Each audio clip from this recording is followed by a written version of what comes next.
அனைவருக்கும் வணக்கம்.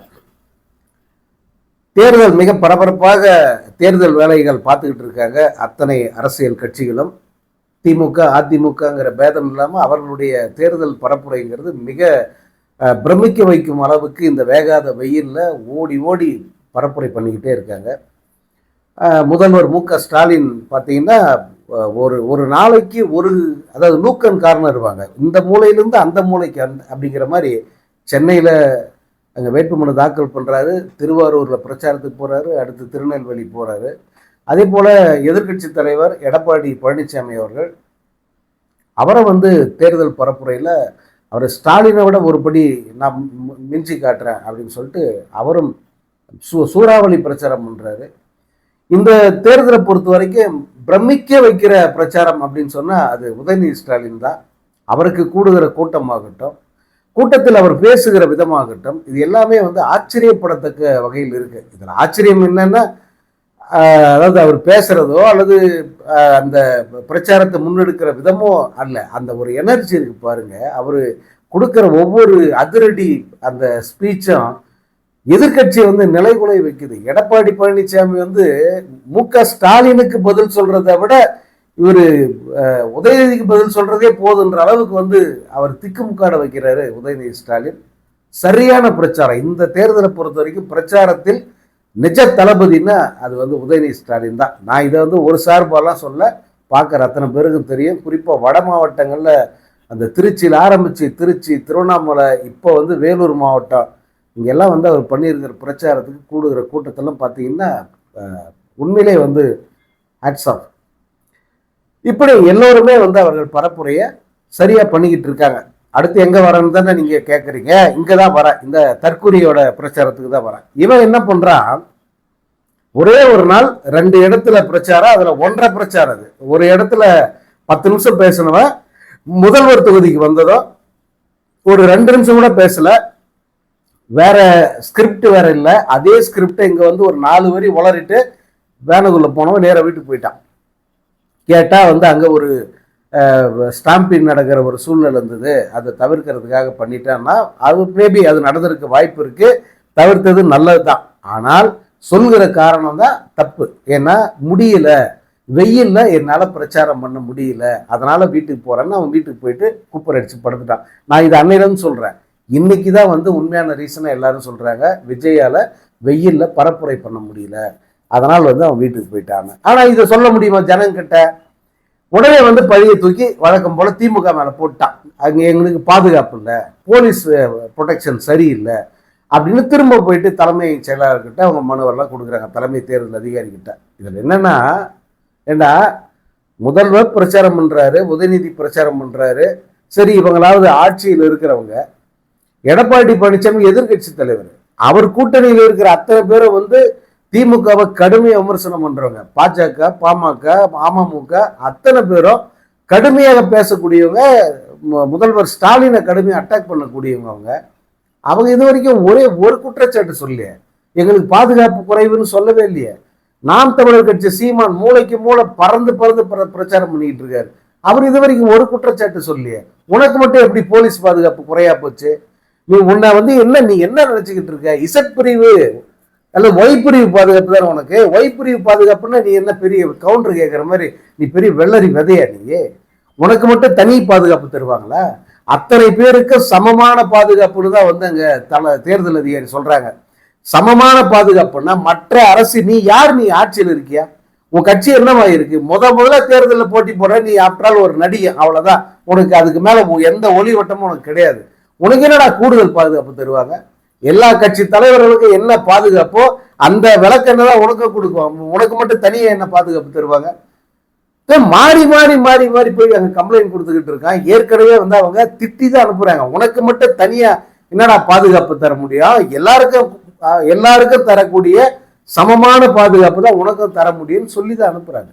ஆனா எதுக்காக தொடர்ச்சியா அந்த குற்றச்சாட்டை முன்வைக்கிறான்னா, எங்களால் பிரச்சாரத்துக்கு வர முடியாது, ஏன்னா எங்களுக்கு பாதுகாப்பு குறைபாடு இருக்கு, எங்களுக்கு சரியான, நாங்கள் போகிற இடத்துலலாம் ஸ்டாம்பீட் ஆகிடும், போகிற இடம்லாம் கூட்டம் கூடும், அங்கெல்லாம் ஜனங்க சாவாங்க, அதனால் எங்களால் பிரச்சாரத்துக்கு வர முடியாது, குறிப்பாக விஜயால பிரச்சாரத்துக்கு வர முடியாது அப்படிங்கிறத அழுத்தம் திருத்தமாக சொல்லணும். நல்ல மக்கள் மனசுல பதிய வைக்கணும். சரி நீ வரலன்னா பரவாயில்ல போய் தொலைடா அப்படின்னு சொல்லிடணும். அதுதான் அவங்களுடைய நோக்கம்.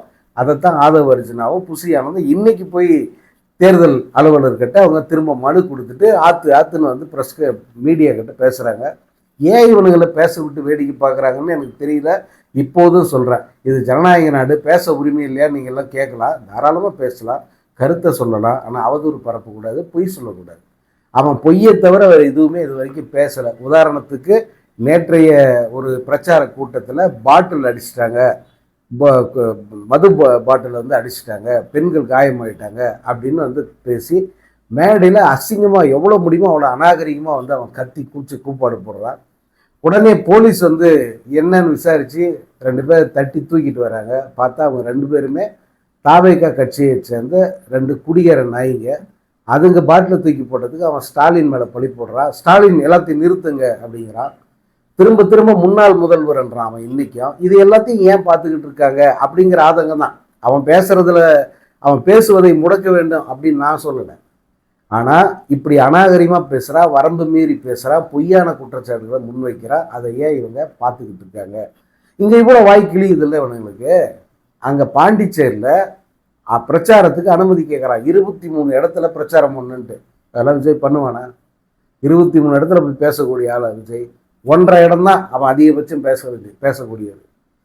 அந்த 23 இடத்த பரிசீலனை பண்ண பாண்டிச்சேரி கவர்மெண்ட்டு 4 இடத்துல மட்டும்தான் நீ பேசலாம்.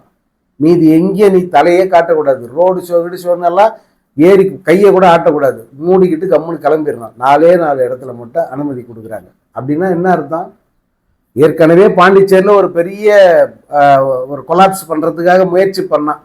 ஆனால் அங்கே காவல்துறை அதிகாரிகள் ரொம்ப கண்ணில் விளக்கண்ணையை ஊற்றி பார்த்து எதுவும் நடந்துடாத அளவுக்கு வந்து இவனை முதல்ல துரத்தி விட்டா போதுறான்னு சொல்லிட்டு பாண்டிச்சேரியிலேருந்து பற்றி விட்டாங்க. இப்போ திரும்ப பாண்டிச்சேரிக்குள்ளே வரானும் போதே ஐயோ நீ வராதராப்பா, நீ வந்து இங்கே 4 பேரை கொன்றாதரா அப்படின்னு சொல்லிட்டு அவங்க இவனை உள்ளே வரவானான்றாங்க. லிட்ரலி இவனுக்கு அங்கே பரப்புரைக்கு அனுமதி மறுக்கப்படுது. ஆனால் அதை பற்றி ஒரு இடத்துல வாயை திறக்கல.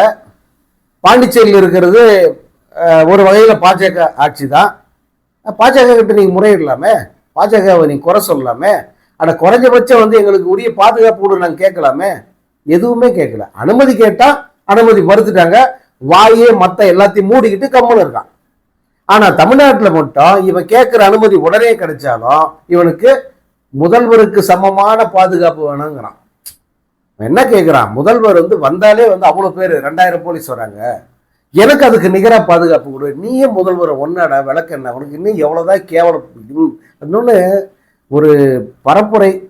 இந்த பரப்புரைங்கிறது பார்க்கறதுக்கே வந்து மனசுக்கு இதமாக இருக்கணுங்க. பரப்புரைங்கிறது ஒன்று ஒரு கோபம்னா தார்மீகமான கோபத்தை உருவாக்கணும், அல்லது கேட்கும்போது வந்து நமக்கு பாசிட்டிவான ஒரு உணர்வு தரணும். இப்போ முதல்வர் மு.க. ஸ்டாலின் இன்னைக்கு திருச்சியில் வந்து அவர் பரப்புரை மேற்கொள்கிறாரு.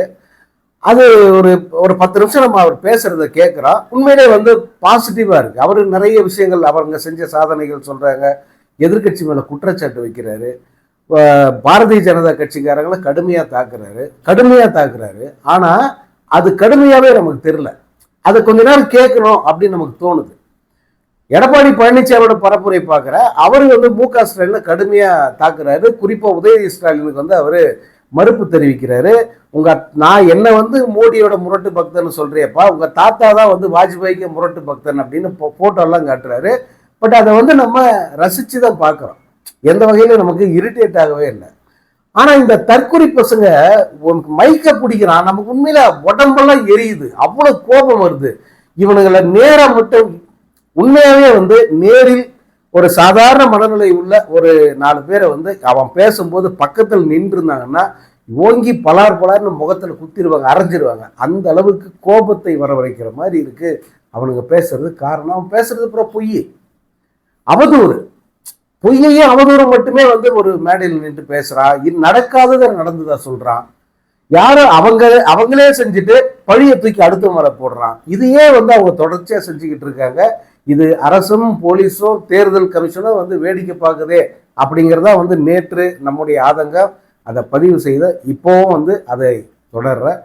நீங்க பாருங்க, நாளைக்கு திருச்சிக்கு பரப்புரை அப்படின்னு சொல்லிட்டு போறா, அங்க வேட்புமனு தாக்கல் பண்ணிட்டு விஜய் அங்கும் இதே மாதிரி பொய்களை பரப்புவான். ஓரிரு இடங்கள்ல வந்து தலையை காமிச்சிட்டு இந்த வெயில் தாழாம திரும்ப வந்து அவன் நீலாங்கரைக்கு வரப்போறான். பாண்டிச்சேரியிலே வந்து இதான் நடக்க போகுது. அடுத்து வருகிற அந்த 18 to 19 நாள் வரைக்கும் வந்து இந்த டிராமா தான். ஏன்னா ஒரு நாள் பரப்புரைங்கிறது இன்னைக்கு மார்ச் 30 பரப்புரை ஸ்டார்ட் பண்ணவன் அன்னைக்கு மட்டும் பேசிட்டு அடுத்தடுத்து 2 நாட்கள் வந்து அமைதியா வீட்டில் போய் படுத்துட்டான்னா இது தேர்தல் நேரத்தில் எவனாவது இப்படி வந்து பரப்புரை செய்வானா? ஒரு பக்கம் இவனுடைய பரப்புரை இப்படின்னா இவனுடைய அல்ல கைகள் மொத்த பேரும் வந்து அவதூறு பரப்பிக்கிட்டு ஒரு ஒரு அந்த லோக்கல் ரவுடிங்க இருப்பாங்க பாருங்க, ஒரு 3ஆம் தர 4ஆம் தர ரவுடிகள் இருப்பாங்களே, அந்த மாதிரி ஒரு கேடுகட்ட அரசியலை இந்த ஆதவ அர்ஜுனா கூட இருக்கிற அந்த நிர்மல்குமார் மாதிரி ஆட்கள்லாம் பண்ணிக்கிட்டு இருக்காங்க. இதுல வந்து அமித்ஷாவுக்கு லெட்டர் எழுதுறாங்களாம். எதுக்கு? கூடுதல் பாதுகாப்பு, விஜய்க்கு கூடுதல் பாதுகாப்புன்னு அமித்ஷாவுக்கு லெட்டர் எழுதுங்கடா. மத்திய தொழில்படை பாதுகாப்பு பிரிவு கேளுங்க, கமாண்டோஸ் கேளுங்க, இன்னும் துணை இராணுவத்தை கூட கூப்பிட்டு வேணா அவனுக்கு பாதுகாப்பு கொடுக்க சொல்லுங்க. ஆனால் தமிழ்நாட்டில் ஒன்றும் பப்பு வேகாது. தமிழ்நாட்டு போலீஸ் அவங்களால எவ்வளோ முடியுமோ அவ்வளோத்தான் பாதுகாப்பு தருவாங்க. உனக்கு இவ்வளோத்தான். நீ ஆற்று நிறைய தண்ணி நிறைய போனால் கூட நாயை என்ன பண்ணுவோம், தண்ணியை நக்கி குடிக்கும். அவ்வளோதான் அதோட லிமிட்டு. அது போல் இவனுக்கு வந்து இவ்வளோத்தான் பரப்புரை, இவ்வளோதான் இவனுடைய பரப்புரைக்கு பாதுகாப்புங்கிறது அங்கே ஃபிக்ஸ்டு. உனக்கு அதுக்கு மேலே வந்து ஒரு 100 போலீஸ் வந்து கூட அனுப்பிட மாட்டாங்க. என்ன உனக்கு பாதுகாப்பு குறைபாடு? உன்னுடைய பாதுகாப்பு குறைபாடு அல்லது நீ நினைக்கிற அந்த பாதுகாப்பு குறைபாட்டுக்கு காரணம் போலீஸோ பொதுமக்களோ அல்ல, உன்னுடைய கேடுகட்ட ரசிகர் கூட்டம். இந்த பூமிக்கே வந்து சாபக்கேடா ஒரு பெரிய பாரமா இருக்கிற அந்த தற்குறி குண்டங்கள் தான் உன்னுடைய கூட்டம் இப்படி கேவலப்பட்டு நிக்கிறதுக்கு காரணம். அவங்கள யாராலையும் கட்டுப்படுத்த முடியறதில்ல. ஏன்னா அவங்க எந்த ஒரு கட்டுக்குள்ள வர்றத உன்னாலே அவங்கள கட்டுப்படுத்த முடியாது. உன்னாலே அவங்கள ஒழுங்கா ஒரு மாதிரி டிசிப்ளின்டா வாடான்னு உனக்கு சொல்ல துப்பு இல்லையே. அப்புறம் எப்படி போலீஸ் கட்டுப்படுத்துவாங்க? ஒவ்வொரு இடத்துலையும் போலீஸ் வந்து பேரிகேட் போட்டுக்கிட்டே போவாங்களா? அவங்க உனக்கு இன்ஸ்ட்ரக்ஷன் கொடுக்குறாங்க, உன் கூட்டத்தை இப்படி வச்சுக்கான்ட்டு. அதை யார் பார்த்துக்கணும்னா நீ தான் பார்த்துக்கணும். உங்களுடைய கட்சியில் இருக்கிற ஒரு தொண்டற்படை மாதிரி ஏதாவது ஒன்று அமைச்சு அவர் தன்னார்வலர்களை வச்சு நீ தான் அவங்கள கண்ட்ரோல் பண்ணணும். உனக்கு அதற்கு துப்பு இல்லை. அந்த வேலையை போலீஸ் பார்க்கணும்னு எதிர்பார்க்குற. உன் கட்சிக்கு போலீஸ் வந்து தொண்டற்படை வேலை பார்ப்பாங்களா?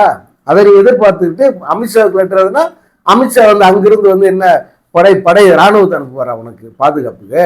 அமித்ஷாவாக இருந்தாலும் என்ன கிரவுண்ட் ரியாலிட்டின்னு கேட்பாரு. இதுதான் சார் இந்த பயிலுங்க வேணும்னே அதை பண்றாங்கன்னா அவருக்கும் கூட நிலைமை புரியும். ஏன்னா அவர் வந்து அரசியல்னா என்னன்னு தெரியாம அல்லது நிர்வாகம்னா என்னன்னு தெரியாம இருக்கிற நபரா இருந்தா பரவாயில்ல.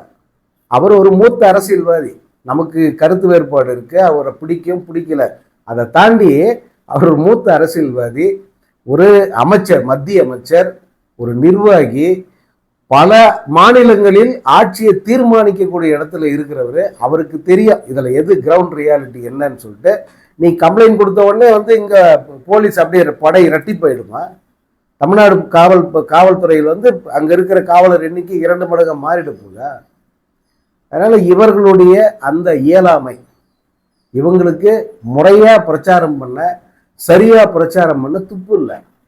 அந்த ஒரு இயலாமையை மறைப்பதற்கு, அதே போல இந்த வெயில்ல தொடர்ச்சியாக பிரச்சாரம் பண்றதுங்கிறது முடியாத காரியம். விஜயால இந்த வெயில்ல வெளியில் வர முடியாது.